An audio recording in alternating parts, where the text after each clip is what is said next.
मुझे हमारे एक मित्र ने कॉल किया था।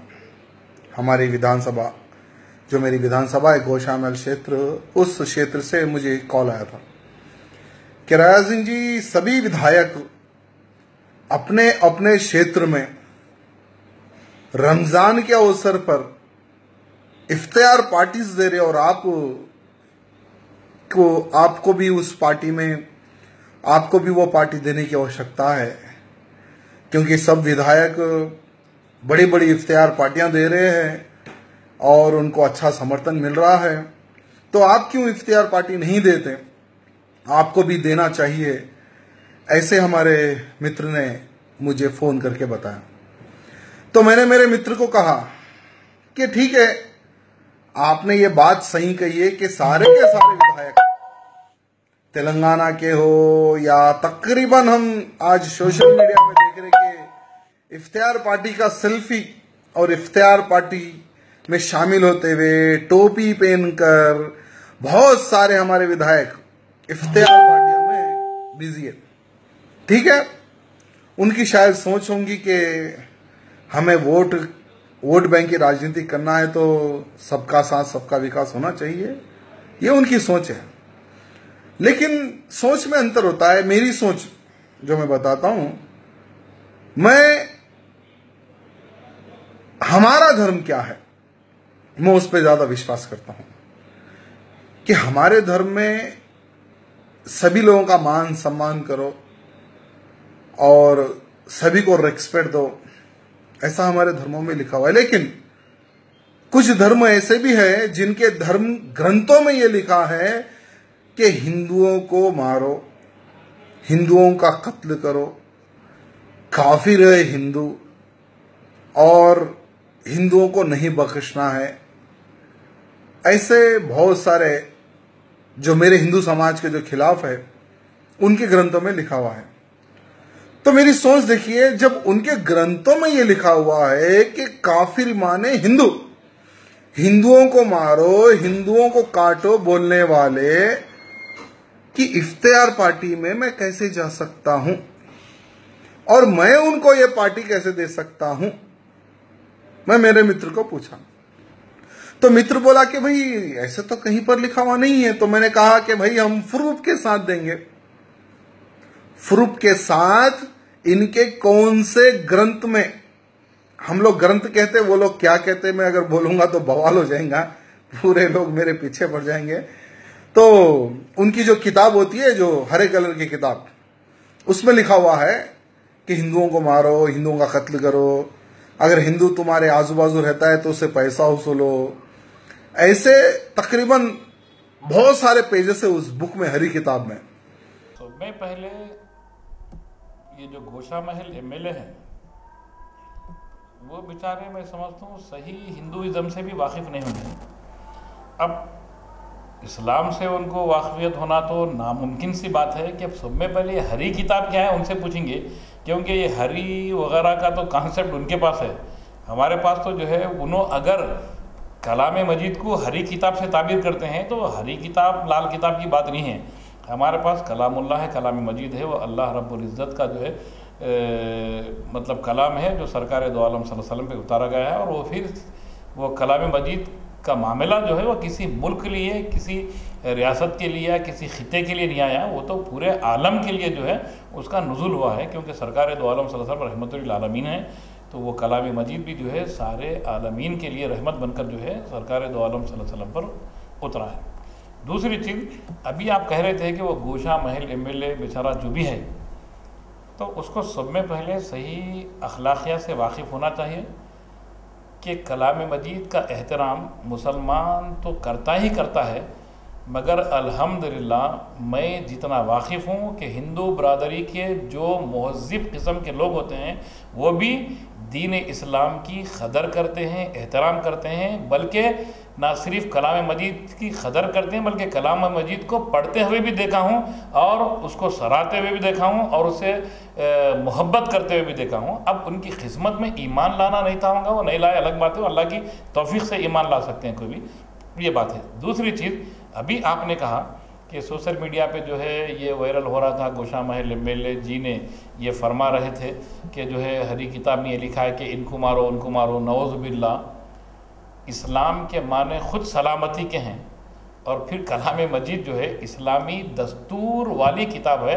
और फिर दस्तूर भी किसी असम्बली का या किसी पार्लियामेंट का बनाया हुआ दस्तूर नहीं है, या किसी अक्लमंद लोग बढ़ के कोई मसवदा तैयार करदा दस्तूर नहीं है। ये दस्तूर डिवाइन लॉ है और अल्लाह रब्बुल इज़्ज़त का कलाम है। अल्लाह रब्बुल इज़्ज़त अपने बंदों के लिए ज़िंदगी गुजारने का बेहतरीन तरीक़ा, आपस में मोहब्बत, अमन, दोस्ती, एक दूसरे के हुकूक़ को बरकरार रखना, कैसा एक दूसरे के हुकूक़ को पामाल नहीं होने देने के लिए ये मुकम्मल दस्तूर हयात है। और इसमें तो ऐसी कहाँ से आ गई बात कि इनको मारो उनको नहीं मारो, नौज़ बिल्लाह, ऐसी नहीं है। जबकि कलाम मजीद ये जो एमएलए है वो कोई भी पंडित जी से किसी अच्छे मुसलमान के पास मिलकर वो गौर से जो है समात फरमाए कि मैं कुछ आयत पढ़ता हूँ, वो आयत का तर्जुमा और वो आयत का शान नुज़ूल क्या है पूछ लें। फिर अल्लाह रब्बुल इज़्ज़त फरमाता है कलाम मजीद में, मन ख़तल नफ्सन बिगैरि नफ्सिन औ फसादिन फिल अर्ज़ फ़कान्नमा ख़तल नास जमिया। जो कोई इंसान किसी भी इंसान का अगर नाहक कत्ल खून करता है फितने फसाद की नीयत से, तो वो किसी एक इंसान का कत्ल और खून नहीं है, बल्कि वो आलम के सारी इंसानियत का खून है। चाहे वो किसी भी धर्म से वाबस्ता हो, किसी भी मज़हब से वाबस्ता हो, किसी भी कम्युनिटी से वाबस्ता हो, किसी भी रंग व रूप का हो, किसी भी भाषा का बोलने वाला हो, सबका कत्ल है किसी एक इंसान का। अगर किसी एक इंसान का अगर क़त्ल होता है जो इस्लाम के मानने वाला भी नहीं है मगर उसका नाजायज़ क़त्ल होता है, तो उसका क़त्ल भी ऐसा क़त्ल है कि सारी इंसानियत का क़त्ल है। ये दीन इस्लाम की तालीम है।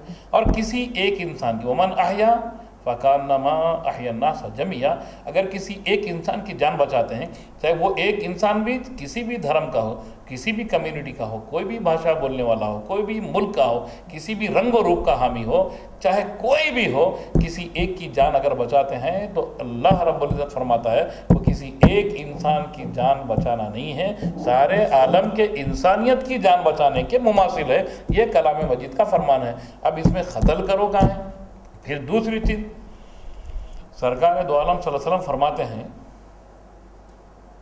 लज़वालु दुनिया अहवनु इंदल्लाहि तबारक व तआला अज़्ज़ व जल्ला मिन सफ़की दमिन बिगैरि हक़। कि अल्लाह रब्बुल इज़्ज़त के पास, सरकार दो आलम सल्लल्लाहु अलैहि वसल्लम फरमा रहे हैं कि अल्लाह रब्बुल इज़्ज़त के पास किसी भी इंसान का नाहक खून का बहना इतना हल्का है, मतलब उसकी कीमत इतनी है कि पूरी दुनिया का उस खून के सामने तबाह हो जाना, बर्बाद हो जाना भी हेच है, कमतर है किसी इंसान के खून के मुकाबले में। तो अब मज़हब इस्लाम तो ये तालीम देता है, मज़हब इस्लाम तो इस बात की तरगीब देता है कि नाहक खून क़त्ल नहीं होना। अरे इंसान तो इंसान भाई, नाहक पेड़ पौधे को भी नुकसान पहुंचाने का जो है हमारे पास कोई कॉन्सेप्ट नहीं है, तो इंसान की बात तो बहुत बड़ी बुलंद बात है, जानवरों के साथ भी उसमें सलूक करने की बात है। अरे वो तो वो रास्ता चलते हुए अगर किसी तकलीफ दे शय को देखते हैं, कांच, हड्डी, पत्थर वगैरह जो चुभ के किसी इंसान को तकलीफ होती है, तो उसको हटाना भी ईमान की दर्जों में से दर्जा करार दिया है। यह दीन इस्लाम है। अब रास्ता चलने में ये तो नहीं रहता कि इस रास्ते से सिर्फ मुसलमान ही चलता है, इस्लाम वाला ही चलता है, टोपी वाला चलता है, ऐसा नहीं है। रास्ते से तो कोई भी चल सकते हैं, कोई भी चलता है उस रास्ते। तो किसी भी इंसान को या जानवर को उस चीज़ से तकलीफ नहीं होना, उसको हटाना, ये ईमान से जोड़ दिया गया, ये दीन इस्लाम है। अब सरकार दो आलम सल्लल्लाहु अलैहि वसल्लम से पूछा गया, अय्युल इस्लामी खैरुन या रसूलुल्लाह सल्लल्लाहु अलैहि वसल्लम, के बेहतरीन इस्लाम क्या है? तो सरकार दो आलम सल्लल्लाहु अलैहि वसल्लम फरमाते हैं, तुतिइमु तामा व तक़रअु सलामा अला मन अरफ़्ता व मन लम तारिफ़। क्या प्यारा मज़हब दीन है। वो बेचारे गोशा महल एमएलए साहब आपको असल सही मुसलमानियों से वाकिफ़ नहीं है।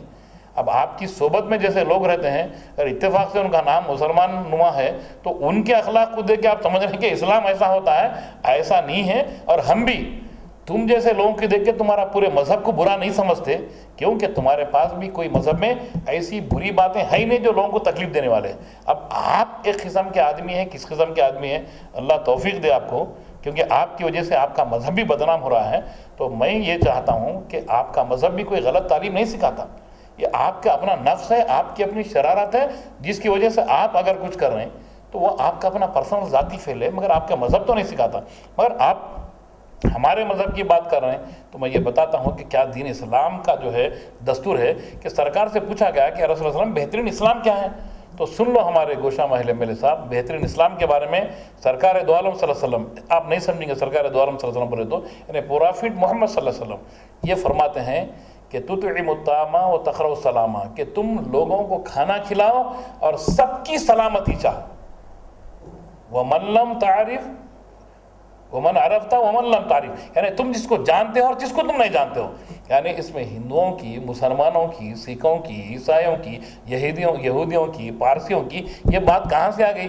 सरकार दो आलम सल्लल्लाहु अलैहि वसल्लम का फरमान है, आक़ाए दो आलम सल्लल्लाहु अलैहि वसल्लम का यानी प्रॉफिट मोहम्मद सल्लल्लाहु अलैहि वसल्लम का, कि तुम हर कसो नाकस को, हर इंसान को, चाहे वो किसी भी ज़ात पात का होता होगा, उससे कोई सरोकार नहीं है, तुम इंसान है, अल्लाह का बंदा है, उसको खाना खिलाओ, भूखे को खाना खिलाओ, चाहे कोई भी मज़हब का हो, और उसकी सलामती चाहो, यानी उसकी सलामती चाहो, उसके लिए अच्छाई चाहो, उसकी भलाई चाहो, चाहे कोई भी मज़हब का मानने वाला हो, ये इस्लाम देता है। और फिर तुम जिसको पहचानते हो, जिसको नहीं पहचानते हो, तुम जिससे वाकिफ हो, जिसके वाकिफ नहीं हो, तुम वाकिफ हो ऐसे वाले के साथ हमदर्दी, सलामती चाहो, खाना खिलाओ, ऐसा नहीं है। तुम जिससे वाकिफ हो या ना वाकिफ हो, सबके साथ हमदर्दी करने का दर्स इस्लाम, ये दीन है, ये देता है। और अब अगर ऐसे किस्म के लोग जो खुद के मज़हब से वाकिफ नहीं हैं, तो दूसरों के मज़हब के बारे में वो हरी किताब लाल किताब, बाबा हमारे पास तो हरी किताब लाल किताब ये सब कुछ नहीं है, हमारे पास कलामुल्लाह है और बे इंतहा ताज़ीम वाली किताब है। बल्कि मुसलमान तो मुसलमान, हमारे दूसरे बरादरान वतन हिंदू भाई भी उसकी कदर करते हैं। मैंने खुद बनफ्स नफीस मिल चुका हूँ कई पंडित जियों से कि वो कलाम मजीद का एहतराम करते हैं और कलाम मजीद के तालीमात से भी वाकिफ़ हैं, बल्कि कई तकारीर में वो खुद दीनी तालीमात का जिक्र कर कर फ़ख्र महसूस करते हैं, और फिर मुसलमान भी उनके ऐसे कहने को सराहता भी है, उनकी तारीफ़ भी करता है। अब मेरी गुजारिश है हमारे हिंदू भाइयों से जो इस शहर के पुरअमन शहरी हैं, कि ऐसे लोग जो आपके मज़हब से ताल्लुक़ रखते हैं, मगर नाम आपके मज़हब से ताल्लुक़ रखने का है, और आपके मज़हब की भी खिलाफ वर्जी कर रहे हैं, क्योंकि आपका मज़हब भी किसी मज़हब को बुरा बोलने की तालीम नहीं देता, हिंदू मज़हब भी, हिंदुज़म भी। तो ये कह रहे हैं, मगर उनके बातों में ना आए कि कुरान में मतलब हरी किताब में ये लिखा है। वो हरी किताब क्या है उनसे पूछ लीजिए, हम तो हरी किताब लाल किताब तो नहीं मानता, मुसलमान के पास कलामुल्लाह है, कलाम मजीद है, तो उनसे पूछना। हमारे हिंदू ब्रदरान से गुजारिश करता हूँ जो बोले बाले हैं, ऐसे लोगों के जज्बाती भड़काऊ भाषणों में आकर जो किसी भी जुल्म और ज़्यादती करने पर आमादा होते हैं या जुल्म का शिकार होते हैं, तो ऐसे लोगों से कहता हूँ कि वो ऐसे बेवकूफ़ किस्म के लोगों की बातों में ना आए। और दूसरी चीज़, हमारे प्यारे प्यारे मुसलमान भाइयों से भी मेरी गुजारिश है कि अक्सर सोशल मीडिया पे देखा जाता है कि इनको गाली गलौज वो ये करते हैं। अरे भाई, उन्होंने अखलाक से गिरे हुए हैं, पर हम क्यों अपने अखलाक से गिरना, हमारे अखलाक को क्यों पामाल कर लेना? क्योंकि सरकार दो आलम सल्लल्लाहु अलैहि वसल्लम का फरमान है जिसमें अखलाक नहीं है वो हमें से नहीं है। भले वो बोल रहे हैं, उनको समझना कि पागल है, कोई पागल जानवर है, उसको छोड़ दो। मेरी मुसलमान भाइयों से है कि उसका जवाब वैसे ही गाली गलौज से मत दीजिए।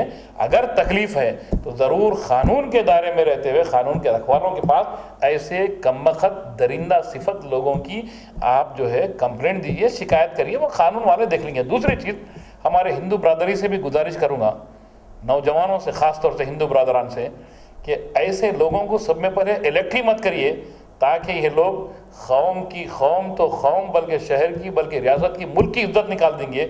इस किस्म की बातें कर कर अमन को दरहम बरहम करने की नापाक कोशिश कर रहे हैं। अगर ये वीडियो वायरल हो रहा है तो नौजवानों से गुजारिश करूँगा, चाहे वो हिंदू हो या मुसलमान हो, ऐसे वीडियो को लात मारिए, फौरी डिलीट कर दीजिए, और अच्छे किस्म की बातें हैं तो उसको शेयर करिए, उसको पहुँचाइए। सब में पहले साहब, ये उनका तस्वुर क्या है हरी किताब का, उनको मालूम कि अगर उनके पास कोई हरी किताब है, उन्होंने निकाली है, तो उसमें कुछ भी रह सकता है। मगर उन्होंने अगर कलाम मजीद को हरी किताब से अगर बोल रहे हैं, क्योंकि हरी किताब का नाम तो हमारे पास कलाम मजीद नहीं होता, अगर वो बोल रहे हैं कलाम मजीद की बात कर रहे हैं, तो उन्होंने क्या, उनके वैसे हज़ारों लाखों करोड़ों भी अगर आए, और ये तो खैर पढ़ा लिखा है नहीं पढ़ा लिखा है उससे तो वाकिफ़ भी नहीं है, ईमानदारी की बात, कि पढ़े लिखे इंटेलेक्चुअल्स को भी अगर लाएँ तो मालिक ये अल्लाह का बनाया हुआ कानून है, अल्लाह के बंदों के लिए, अल्लाह के बंदों की हमदर्दी में उनके लिए रहमत वाला कानून है। इसमें कहीं से भी कोई निकाल नहीं सकता। सब में पहले ऐसे लोगों के ताल्लुक से हम जैसे लोग ये आकर इस किस्म की बात करना, ये हमारा लेवल ही नहीं है, ये इनका निचला लेवल है। और इनकी बात क्या भाई, पागलों का जवाब कोई देते क्या? आपको जाके बोलेंगे पागल खाने में पागल रखे, बोले मैं सीएम हूँ, ये ऑर्डर दे रहा हूँ, ऑर्डर दे रहा हूँ, तो क्या थोड़ा ही होता उससे कुछ भी? तो इस किस्म के लोग हैं, इनकी बात को तो पहले लाइट ले लेना चाहिए, इनकी बात की कोई अहमियत नहीं देना चाहिए। अहमियत देने की वजह से इनको और भड़काओ, इनके नफ्स का शैतान जो है और तेज़ी में काम करते रहता है। तो मेरी गुजारिश है, ऐसे लोगों के ना कोई व्यूवर्स रहे, ना ऐसे लोगों के खिलाफ कमेंट देना, ऐसे लोगों के जो तायद में ऐसे जहन रखने वाले वो भी होशियार हो जाएं कि ऐसे लोगों की तायद मत करें। साहब वो जो भी बेचारा एमएलए साहब हैं, कौन है बेचारे, वो बीजेपी के हैं या कोई भी पार्टी के हैं, तो उन्होंने सब में पहले वो हरी किताब है उसका डिस्क्लोज करें।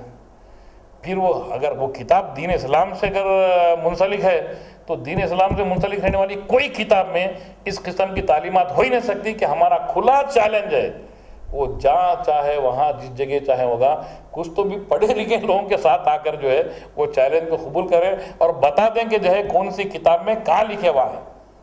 सब में पहले वो हरी किताब को डिस्क्लोज करना चाहिए। वो हरी किताब डिस्क्लोज हो तो हरी किताब दीन इस्लाम की है किसकी है पहले वो मालूम होना। उन्होंने कोई सी भी किताब को ला के बोलेंगे इस्लाम से ताल्लुक है, ऐसा नहीं। हमारी किताब एक ही है जो कलाम मजीद है, और दूसरे कुतुब हैं तो अहादीस से पाक हैं। तो ये कुतुब अहादीस और कुतुब रब्बानी में कहीं भी इस किस्म की शर व बदअमनी की तालीम नहीं रहती। कहीं भी है शर को दफ़ा करने की तालीम है और अमन को फैलाने की तालीम है, इख्वत व मोहब्बत को बांटने की तालीम है, लोगों के साथ बेहतरीन हुस्न सलूक करने की तालीम है। इसके अलावा और कुछ नहीं। वांटेड हेट्रेड वीडियोस आ रहे, कई देशों से आ रहे, हमारा देश में हमारा स्टेट में भी कुछ लोग, कुछ रेस्पॉन्सिबल पर्सन्स भी वो शिकायत रूप से अदर रिलीजियस सेंटिमेंट्स हट करने के लिए और इम्पॉसिबल एक्शंस करने के लिए, मैं वो ऐसा करता हूँ, ऐसा करता हूँ, ये अपलोड कर रहा है, सर्कुलेट कर रहा है। आप सबको मालूम है 10 दिन का पहले वो बच्चों को किडनैप करने के लिए कुछ गैंग्स आए, ऐसा करके एक मासूम इनोसेंट बेगर्स को वो ज़कात देने टाइम में बहुत ब्रूटली मार दिया। इसमें ज़्यादा लोग को, कुछ सर्कुलेट करने वाला मीडिया को भी अरेस्ट करना पड़ा। ऐसा तरफ ये बुरा बात, बुरा वीडियोस जो अदर रिलीजियस का सेंटिमेंट हट करने के लिए, थोड़ा एब्यूज़ करने के लिए, ये करेक्ट नहीं था। हमारा सेकुलर स्टेट है, सेकुलर देश है, अपने अपने रिलीजियस को रेस्पेक्ट कर सकता है, दूसरा रिलीजन को, दूसरा आदमी को वो हक को किसी तरफ से कम करने के लिए कोई अधिकार किसी को नहीं है, कोई ऑफिसर हो, एमएलए हो, बड़े आदमी हो। सो ये बातों को जो कुछ फंडामेंटलिस्ट कुछ अपने अपने अलग बेनिफिट के लिए वो अपलोड करता है, ये पूरा सीरियस नहीं लेना। जो कानूनी काम करना है वो करता है, law take its own course, किसी को नहीं छोड़ता। क्या स्टेटस हो, इतना बड़े हो छोटे हो, वो कानूनी को डिफरेंशिएट नहीं होता। All are equal before law. So जो जानबूझकर अदर रिलीजियस को सेंटिमेंट्स हट करने के लिए कोई तरफ से, हिंदू हो मुसलमान हो, ऐसा करेगा तो सख्ती से एक्शन ले लेंगे। वो ऑलरेडी एफआईआर्स हो गया, अभी एक्शन भी शुरू हो गया। तो नॉर्मल लोग जो रिलीजियस को बहुत रिस्पेक्ट करते हैं, कोई हिंदू हो, ईसाई हो, क्रिश्चियन हो, मुस्लिम हो, एक आदमी दो आदमी ऐसा बोलने में कोई उनका रिलीजियस का स्ट्रेंथ, रिलीजियस का सिग्निफिकेंस रिलीजियस का इम्पोर्टेंस कोई कम नहीं होता। तो रेस्ट्रेंट मेंटेन करने के लिए हम गुजारिश कर रहे हैं, जो लॉ एंड ऑर्डर, जो public safety, public security, public order maintain करना है हम मेंटेन करेंगे। कानूनी के अंदर क्या एक्शन कैसे किसी तरफ से सख्ती से लेना है हम लेते हैं। शख्स को भी उस तरीके से गिरफ्तार करेंगे जरूर, क्योंकि सोशल मीडिया इम्पोर्टेंट रेवोल्यूशन, जैसे सेलफोन्स, वायरलेस सेलफोन्स, मतलब पहले ये वायर टेलीफोन्स है, अभी वो सेलफोन वायरलेस, वो स्मार्टफोन्स आया, इट्स ए बड़ा रेवोल्यूशन है। वो इंटरनेट हो, सोशल मीडिया हो, पूरा दुनिया को हमारा सामने रख के जो इन्फॉर्मेशन है, जो यूज़ होना, वो साइंस है, हिस्ट्री है, पॉलिटिक्स है, जो मालूम होना है नॉर्मल पब्लिक को, सभी लोगों को विद इन सेकेंड्स पूरा दुनिया को हमारा सामने रख रहा है। वो अच्छी तरह से यूज़ करना, लेकिन अनफॉर्चुनेटली वो सोशल मीडिया को particularly youth, boys, minor boys गलत तरीक़ा से वो यूज़ कर रहा है। कोई गैंग्स हुआ नहीं, कोई किडनैप हुआ नहीं तेलंगाना स्टेट में, हैदराबाद में, लेकिन ये वायरल होने के बाद एक हैबत हो गया। अननेसरली रमज़ान इतना बड़ा होली महीने में ज़्यादा लोग जेल को जाना पड़ा। ये उन लोगों को कितने शौक, कितने तकलीफ़ है उनका फैमिली मेम्बर्स को। जो सर्कुलेट कर दिया, इतना मालूम करने के बाद वो ऑथेंटिसिटी, जो कंफर्म करने के न्यूज़ का क्रेडेंशियल्स, क्रेडिबिलिटी होने के बाद सर्कुलेट करना है। अगर एडमिन्स के अलावा सर्कुलेट करने वालों के भी एक्शन लेने के लिए पॉसिबिलिटी है। वो दो मीडिया को वालों को दो सर्कुलेट कर दिया, अननेसरली अबेट कर दिया, उन लोगों के भी मर्डर केस में अरेस्ट करना पड़ा।